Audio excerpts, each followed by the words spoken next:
there. Today I wanted to go over all the Genesis 2 reveals that were in the ExtraLife stream. I watched pretty much everything that had to do with Genesis there, and I like talking about Ark, so I wanted to share notes I took on that and pretty much everything that you can pull from that stream. So I thought we'd start off by just watching the trailer back if you haven't already seen it, and then I will probably go over the trailer bit, point out some things that I saw, and then we'll move on to the reveals.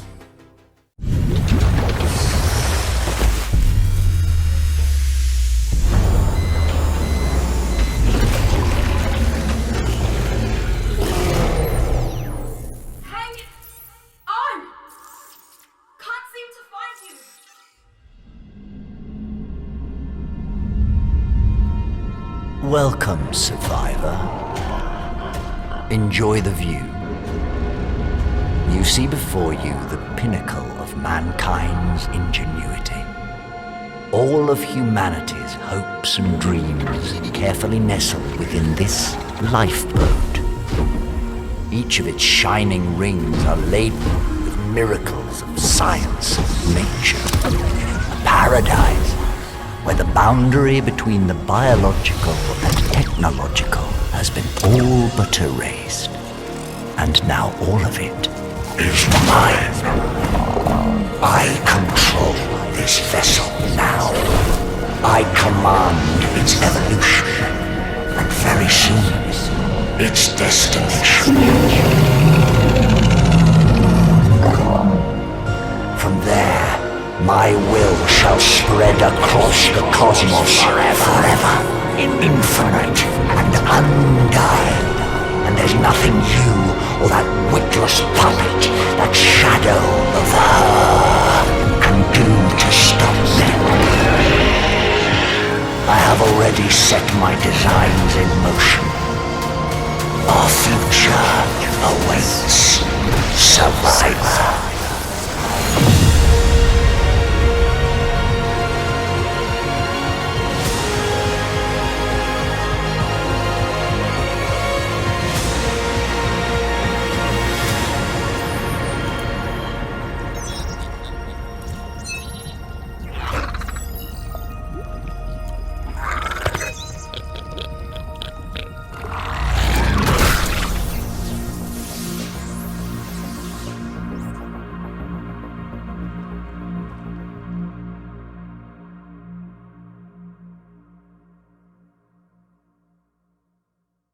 So right off the bat, we see the new tech suit that we're going to be able to wear, which we'll get into later, that was revealed.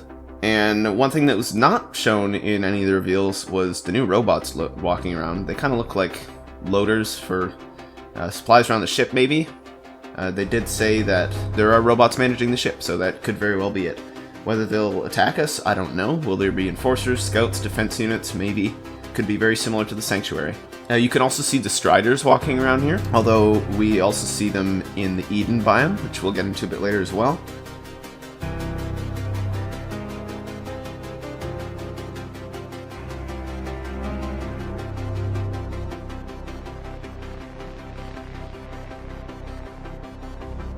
This is Rockwell's garden. Rockwell's garden we'll also get into later, that was revealed, but that's pretty cool. We're seeing some aberration creatures here, and of course the new Shadow Main, which will also be revealed. You can see those big veins going through the biome, big blue veins in the background, and they're striking electricity or lightning or something. And then we see Rockwell's innards. Now Rockwell has apparently taken over the whole capital ship, and his body is actually an entirely new biome. And here we see kind of a jellyfish looking creature. I don't know what this is. I'm suspecting maybe we're seeing a bit of a boss fight here. They could be like minions, sort of like the eels in the motor fight on Genesis 1. This scene's really cool though. I like it a lot. And here we get a nice shot of the capital ship as a whole.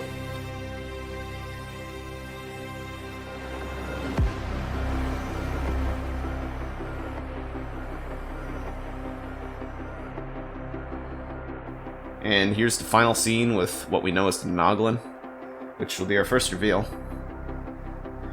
And I'm fairly certain, I could be wrong, but I'm fairly certain that It's a security camera we're looking through right here. This could just be part of the clip, but perhaps the security cameras do a little lock onto living creatures and point them out for you. That would be pretty useful, I think. Alright, the first reveal is the Noglin. You may have seen it in the little teaser they did for Halloween, and it uses its tongue to latch onto its victims and hypnotizes them so that they attack their allies. You can tame them and use this ability for yourself, so it's probably going to shake up the meta quite a bit. I think they're going to be really interesting. The immediate use I'm thinking of this for is you could hypnotize a wild dino and then just walk it right into a trap, if that's what you wanted to do. Or if we needed to go back to the tech cave, we could maybe bring one of these along and hypnotize the Gigas and just walk them off the edge, because that sounds like a thing you can do. Maybe there's limits, I don't know. But the way you're going to be taming this is apparently similar to the Trudon. I don't know how similar to the Trudon, but you're going to have to sacrifice some sort of dino. It sounded like they were saying any dino, so I'm thinking very similar to the Trudon. And it is a shoulder pet as well, so it's going to be able to perch on your shoulder, which is very nice. The next reveal is the egg incubator. This one is pretty exciting for anyone who plays Ark and does breeding, really. It's going to be an essential item, I think, which is very cool. It's electrical tier, as you can see, so probably get this around level 50-ish. You can adjust its temperature to match what an egg wants, to increase its growth rate. Whether this means that eggs will not grow if they're in the right temperature or not, it didn't sound like that was the case. It sounded like they always grow, although that could change, I don't know. But at the very least, the right temperature will help eggs grow faster. So you might want separate incubators for different types of eggs if you're incubating a lot of things. And you can put any kind of egg in the incubator, whether that's a Magmasaur, Wyvern egg, all those big ones, or just smaller eggs. They all fit in there. There's 10 slots. Right now, that's what they've decided on. Could be subject to change, they said. Another interesting thing about this is that you can see the stats and the colors of the egg, of what the dino is going to be, before you actually hatch it. So if you're breeding for mutations, which many people do, you're going to be able to know if it has a mutation basically before it even hatches, which is great. Although, I don't know how much... You might still hatch dinos, because if you kill the dinos, you get a lot of XP for them. So if you don't care so much about XP, then you might just... You might just eat the egg or something. But I like that this is a thing. Pretty nice. If you're on a PvE server like me, where everyone's in one tribe, it can get very irritating seeing a whole list of red messages whenever people breed. A couple little questions I have for this is, are these eggs just going to look the same as the ones in the visual here, or are we actually going to be able to see what egg is in there before we access the UI? Because it might be just helpful to look at it and immediately tell what we got in there, in case we forgot. I have very bad memory, so that would be very useful for me. And to reiterate, the dev's intent with this item is to cut some time down on how much time you're spending breeding. This is certainly helpful, I think. I don't think anyone protests to this being in the game. Just a very nice addition. So the next reveal we saw was our first biome reveal. This is called the Eden Zone, as in Garden of Eden. It's going to be the starting zone, so looks to me probably a bit easier than the bog in Genesis 1. But it's, lore-wise, it's the part of the ship where many people traveling in it would stay. It's very livable. There's going to be dinos of all kinds here. They compared it to Ragnarok with, I assume they mean Scotland or whatever that area was called. I know it was originally called Scotland. So they said there'll be things like Rexes, Dodos. We saw copies in the trailer. Good stuff. And probably the Striders as well, unless those are just near the city center or the, what do they call it, the trench. And they said the goal of this biome was basically for everything you need to survive being within reach. It's going to be very base building friendly. And this biome, like all the biomes, is going to be one of the rings of the ship. So they're all going to be separated, and we'll get more later basically what separates them. They also mentioned in the section that Genesis 2 is probably going to be the biggest Ark map that they've released, at least of the official DLC maps. They said it'll even be bigger than Ragnarok if you don't count the ocean, so that's pretty exciting. And also they said there are going to be no more mission zones that you can't build in. Mission zones are going to be separate instances, separate areas of the ship. We'll get more into that a bit later. And it looks like there's also going to be some water here. From the sounds of it, there's going to be water all over the map. And we'll get into also a little later something you might be able to do in the water. The next reveal they showed us is the ammo box. The ammo box is going to be a big one, especially for PvP, but I can definitely see some uses for PvE. I know I've got a bunch of turrets on my hover skiff, super busted, But if I put an ammo box on this thing, the ammo box will refill all the turrets near it. So you don't have to put bullets in them manually and refill them manually. It's going to be a big help. It works for all ammo, so that includes automatic turrets, ballistas, all the mounted weapons like catapults. You can see a whole bunch of ammo types in here. I don't know if it'll reach through walls, but it's kind of sounding like it will. They mentioned that you'll be able to refill ammo safely, of course, because you can just put this thing in a little room and then it will refill all the ammo near it.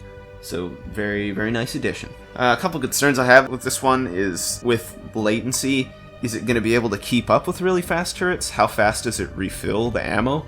Is it just topping it up to a full inventory? Or is it feeding it one by one when it runs out? In that case, you might still want to fill them to the brim. I don't know. We'll see. And they mentioned this, the aim of this particular item and many of the Genesis 2 items is to shake up the meta and make players' lives easier to fill in gaps that need to be filled. And just, wrap up the game, because this is the finale. And if anyone's concerned about how broken this will be, I mean, maybe it will be, knowing Wildcard. Maybe they'll just leave it as a busted item. But they did say they wanna balance it. So whether this means they're just gonna be tweaking it up until release, or hopefully they'll balance things when the actual DLC drops and people are playing with the content. Alright, so a smaller reveal here, but there's going to be more X-Dinos in Genesis. We saw, I believe, 3 that I'll show on screen here. We saw the Equus, which is going to be part of the Eden biome. The Eden biome creatures are going to be kind of just spins on the originals to spice them up a little bit, make them a little nicer. Nothing too crazy. There will be more than just these 3, they said. These are just the ones they had to show us. So that's the Equus, and then we have a Dilo from Rockwell's Garden and a Reaper from also Rockwell's Garden, I think. But that's pretty much that. Very similar to the X-Dinos. Maybe they'll have, I would assume they have the same resistances and damage as X-Dinos do from Genesis 1, but we'll have to see. The next reveal is a very exciting one. This one has been on the wiki for years, so I'm glad they finally got to adding it. It's the remote security camera system. So there's going to be a console that you can access all your cameras with, hook them all up to, and then you're going to be able to talk through the cameras, just, look through them. It's not going to be like a live screen that you can see them all through, because I assume that would be very taxing on memory and whatnot. But you're going to be able to look through them one by one. You're actually going to be able to whistle through them, which, I mean, you can talk to them, so it makes sense, but that's cool that consistency is there. You're going to be able to interact with doors, which is kind of interesting. So you'll be able to interact with things remotely. Pretty cool, I like that. And this might just be a trailer thing, but at the end of the trailer, the Noglin jumps on what I think is the security camera. So this might mean that dinos can just destroy these. I don't know, maybe. And as we can see from the console here, and from what the devs said, these cameras are going to have a ludicrous range. You can see the camera looking over pretty much like the whole island here. So this is going to be a kind of a cross map thing, which is nuts. Because I imagine you could stick this in like the Wyvern Trench or something to see if there's alphas or cool looking creatures you want. Should be super cool. I can see a lot of fun uses for this. And then a couple other little notes I had on here is from the image here, you can apparently name them, so that's pretty neat. From the looks of the different legs and stands shown here, they go on structures, they go on terrain. Hopefully they stick to all kinds of walls. That would be pretty cool. But the devs did say in their reveal that they're not going to be able to stick to dinos. Although maybe we'll be able to put them on platform saddles. That would be pretty neat. If you can, you could put you could use them as like trackers for animals with platform saddles. That could be a really fun use for them. Alright, the next reveal we have is the Shadow Mane. The Shadow Mane was the first little teaser we got of Genesis 2 on a poster that I'll throw up on screen. This guy looks pretty exciting. It's going to be the first creature that has differences between males and females. So males are going to have a buffing roar, maybe similar to the Yudi, that will buff all creatures around it, including other Shadow Manes. The females are going to have invisibility. And the really compelling thing about the invisibility here is it makes all the creatures around it invisible, which... sounds pretty nuts. I can think of a lot of uses for that, and I'm sure you guys can too. But these are going to be very agile creatures, as lions are. That's kind of what they're going for with the aesthetic here. And speaking of the aesthetic, the males are going to have bigger manes than the females. So you can easily identify them, and that's pretty consistent with how lions are, so that's also nice. They're going to have a dash that can hit multiple targets, and then on your final one, they're talking about something when you land on the final one. Maybe that just means a harder hit, but yeah, they're going with kind of an assassin idea with this animal. They said they are going to be breedable, but this should be a really cool addition, and I can't wait for these to come out. Nothing mentioned on how they're tamed, though. The next reveal they did is another biome. They called this one the Trench. It's gonna be bridging the gap between biomes. So I don't know if it'll. I'm not totally sure what they mean by rings. If they're gonna be literally like biome rings that you go around. But they said this map is gonna have a lot of verticality to it. So just thinking about how that's gonna work, it's gonna be really fun. I like vertical maps like Aberration. Aberration is probably still my favorite map. I really like that one. But the trench itself is gonna be pretty deep. There's gonna be water and all sorts of hazards down there. There's going to be caves. You're going to find more dangerous creatures down in the trench. It'll have robots that are meant to upkeep the ship, probably the loader bots we saw before. I don't know if those bots will be hostile, but that might be a thing. But it's going to be kind of the medium-ish difficulty biome, harder than the Eden biome, but perhaps easier than Rockwell's Garden or Rockwell's Innards. And the trench is also going to be splitting Eden in half, so it sounds like Eden's going to be pretty big. Their next reveal is very similar to the hover skiff. This is the hover sail. So it's a portable hovering skateboard / wind sail. You can deploy it from your inventory, which is going to be pretty nice because it's going to be a traveling thing that is apparently more agile than the hover skiff, and the hover skiff is pretty quick, pretty fast. It's going to be hard to beat the hover skiff with the 16,000 weight it has, and also being like the fastest thing in the game, and it flies. It'll probably also use less element than the hover skiff, I would assume. And you know, you can't deploy a hover skiff, so it's going to be nice to have a deployable traveling thing that is off your cryopod cooldown. But it has a hovering and flying mode just like the skiff. It's got space for one pilot and one passenger. The passenger mans guns and can fight things. You're going to be able to do tricks with it, and the tricks will give you speed boosts. So this thing sounds like it's going to be pretty quick. Should be pretty fun. I'm looking forward to this one. The next reveal is going to be the loadout mannequin. This one is also pretty neat. I love a lot of these additions. This is looking like a really good DLC, and I'm very excited for it.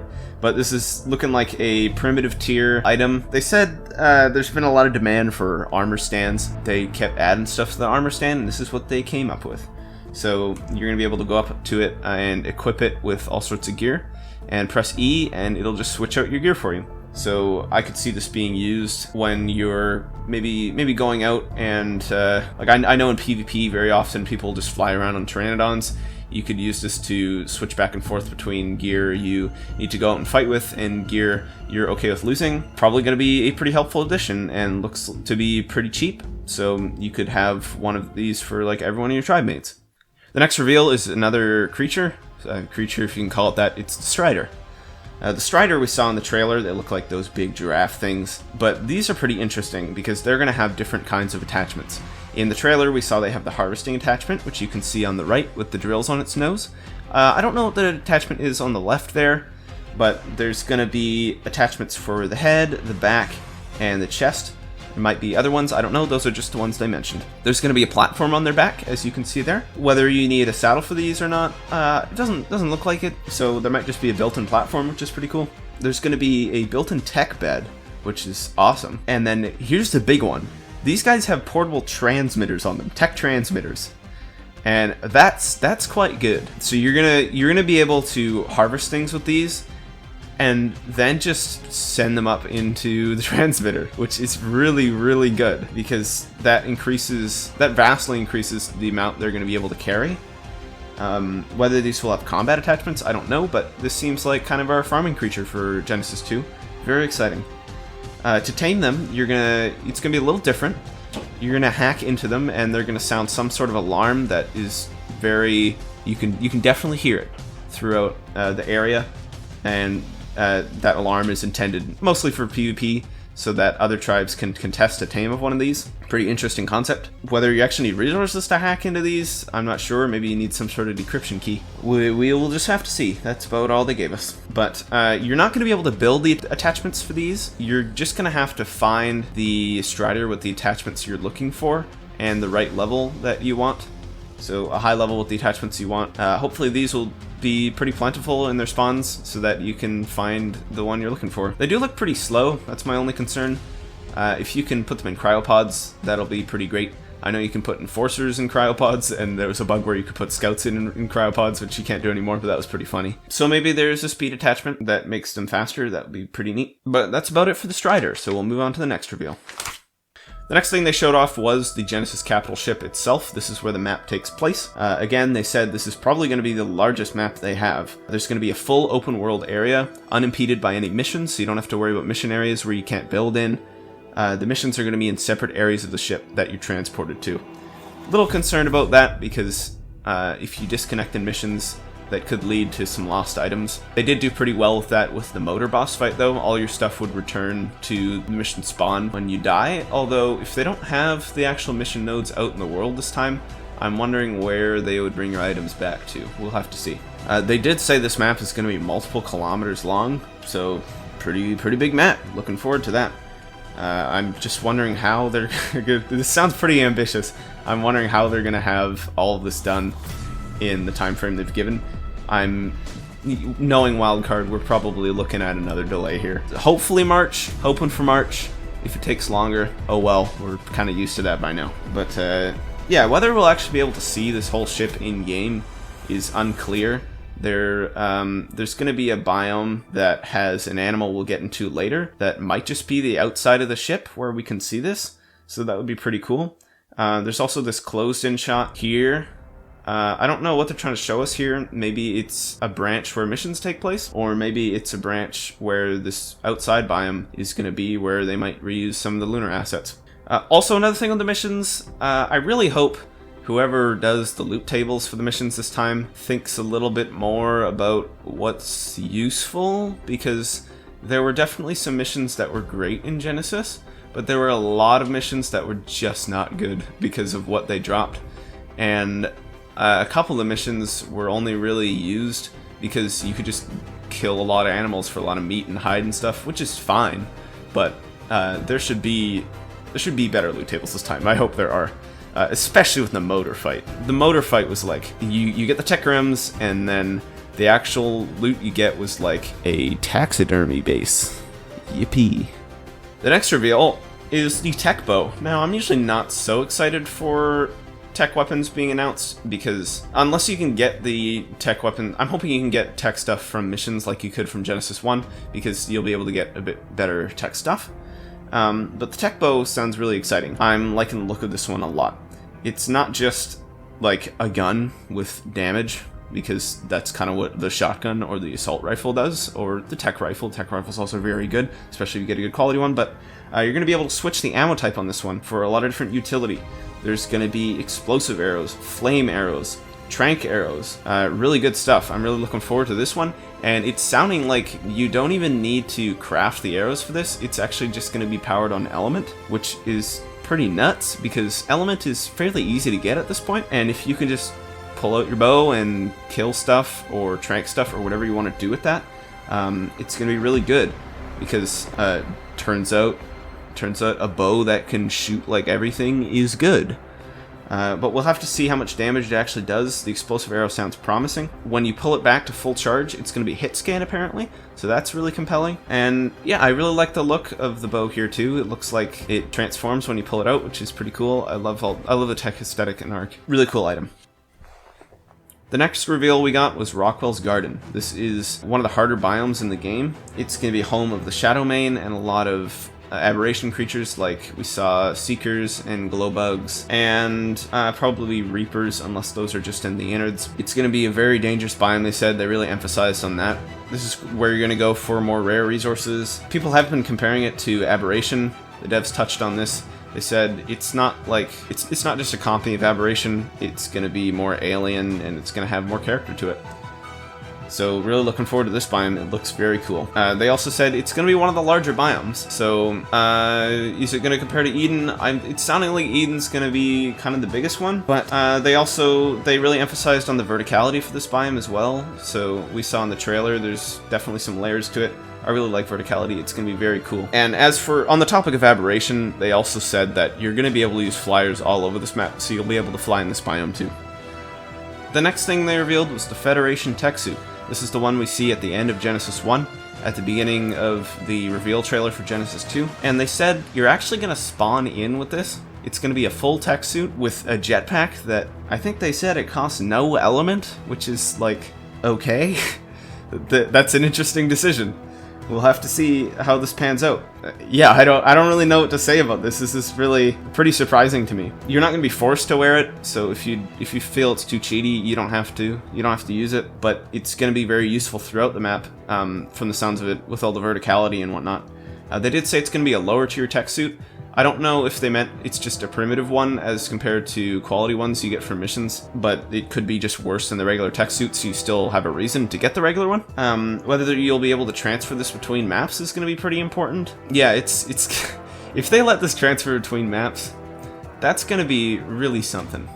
Because that means any player who has Genesis 2 just spawns in with tech. And I don't know really how I'd feel with that. This whole DLC is really gonna shake up the meta. We'll have to see how things play out. You can also get the skins for the tech suit right now, just the boots right now. But it's just like all the other Chronicles that have been out.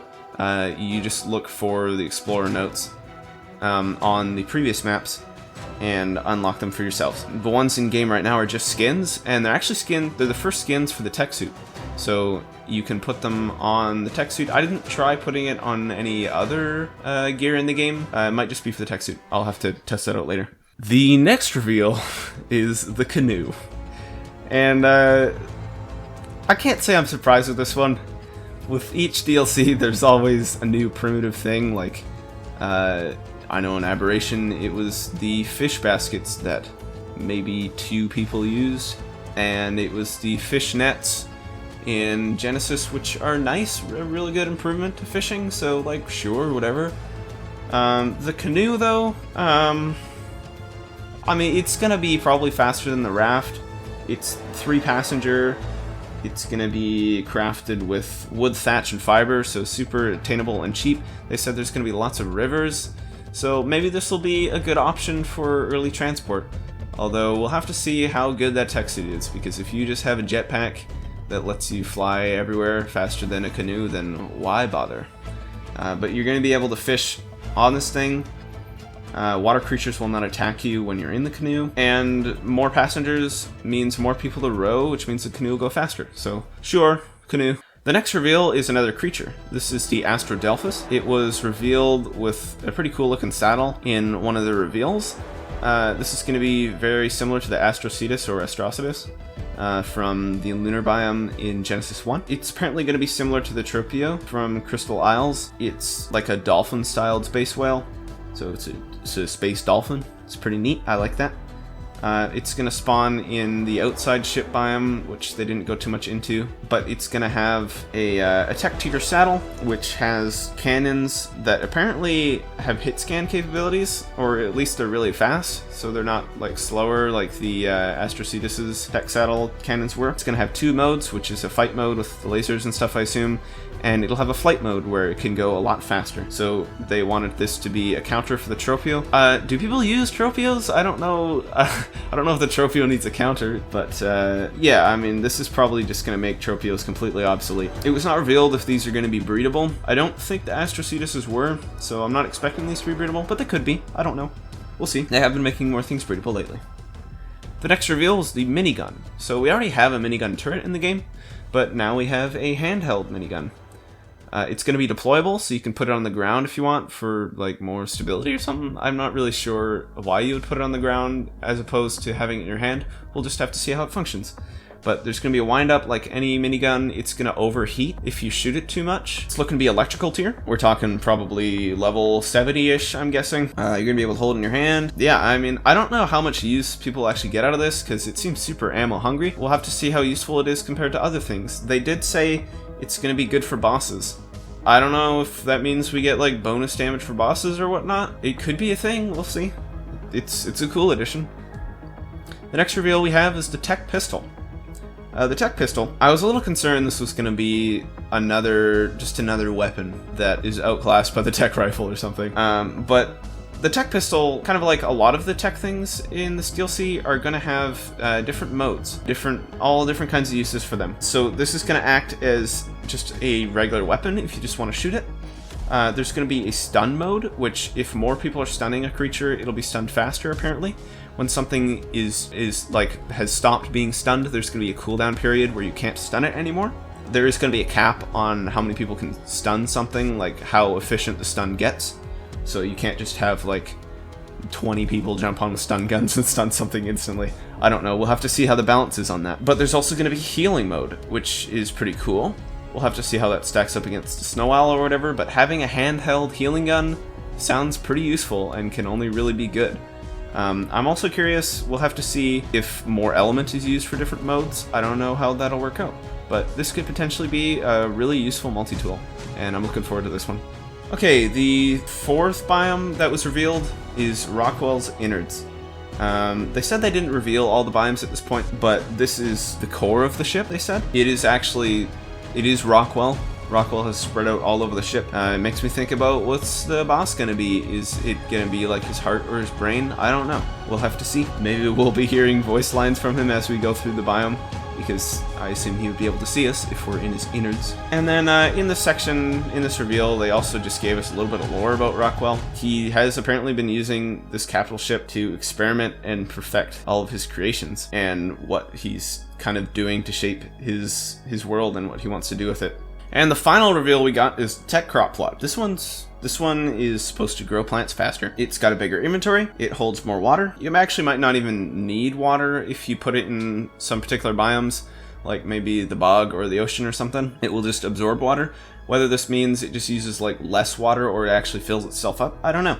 We'll have to see. You do need fertilizer for it though. The main thing with this is you're going to be able to use it in caves. You can see it's got like light sticks there. I'm not a gardener. I don't know what you call that sort of thing. But you're going to be able to put them anywhere, and they're going to be more efficient than regular crop plots. So no more greenhouses, I guess. If you're tech tier, seems pretty nice. And you're also going to be able to stack them just like regular crop plots. If you want to be nice and space efficient, then that option's still there for you. So lots of good stuff. I'm really excited for this DLC. I really can't find anything negative to say about it. Let's wait until March and see what happens. I'm very excited. If you watched all the way through, thank you so much, and I will hopefully see you all again in the future. Have a good night, day, morning. Bye bye.